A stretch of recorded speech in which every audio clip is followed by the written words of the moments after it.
calculado en aproximadamente, non chega casi 2,9 millóns de euros ao ano polas 260.000 peregrinos os que pasaron a noite en algúns do Vale, un programa impulsado pola Xunta de Galicia para que rapaces de entre 6 e 13 incorporados ao programa Solar. Son 17 actividades deportivas diferentes, 39 federacións de calculados que isto vai seguir generando e, por lo tanto, estamos moi preto do 25 de xullo e, como saben, nos últimos anos, o día anterior, o día 24, véñense entregando as medallas de Galicia, que é a maior distinción que entrega esta comunidade autónoma. Pois ben,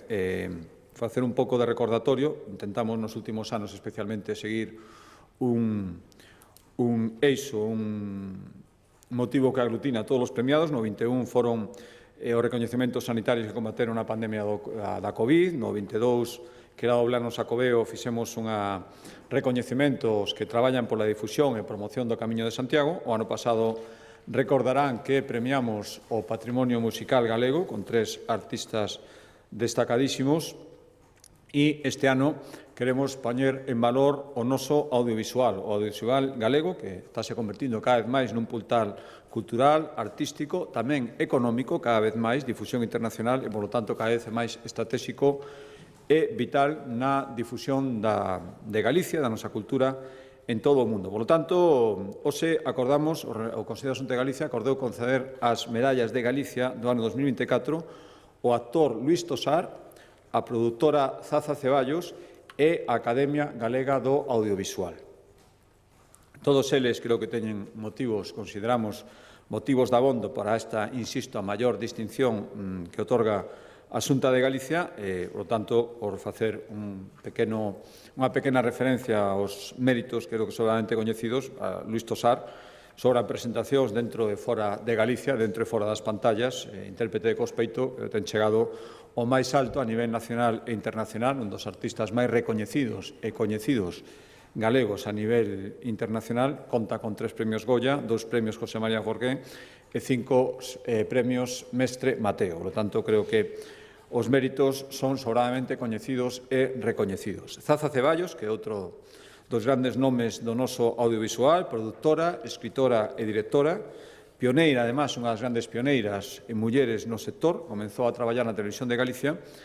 para logo fundar no ano 98, hai máis de 25 anos, a súa produtora Zenit Televisión. A través da produtora sempre promoveu a igualdade entre homes e mulleres, difusión da nosa cultura, realización de proxectos moi importantes, películas biográficas sobre Emilia Pardo Bazán, Concepción Arenal, Rosalía de Castro, proxectora sobre Castelao e actualmente profesora de creación do mestrado sobre contido audiovisual na Universidade de Vigo. E a derradeira medalla, a Academia Galega do Audiovisual, alá polo ano 2002 empezou a súa trayectoria, por lo tanto, a piques de cumplir 25 anos, aglutina guionistas, intérpretes, directores, realizadores. En definitiva, ten unha vocación de dar cabida a un sector cada vez máis numeroso, cada vez máis potente e cada vez máis referente. 500 asociados, leva moitísimos anos facendo un labor de divulgación, defensa e visibilización de todo o que ten que ver con o noso audiovisual. Unha das súas iniciativas de máis repercusión son, por exemplo, os premios Mestre Mateo, que impulsa, como saben, a Academia Galega do Audiovisual. Por lo tanto, este ano quisemos recoñecer a trayectoria do audiovisual galego, creo que é un ano donde nos deron moitas alegrías, moitísimos recoñecementos, un ano tamén de moitísima proxección para proxectos futuros. A Xunta de Galicia intentou sempre apoiar este sector, que ademais, dende o punto de vista económico, é cada vez máis potente, e creemos que é un acerto e son merecidas as distinción estas 3 medallas Galicia que representan, creo que, o conxunto de moitísimos profesionais que se fan acreedores desta medalla.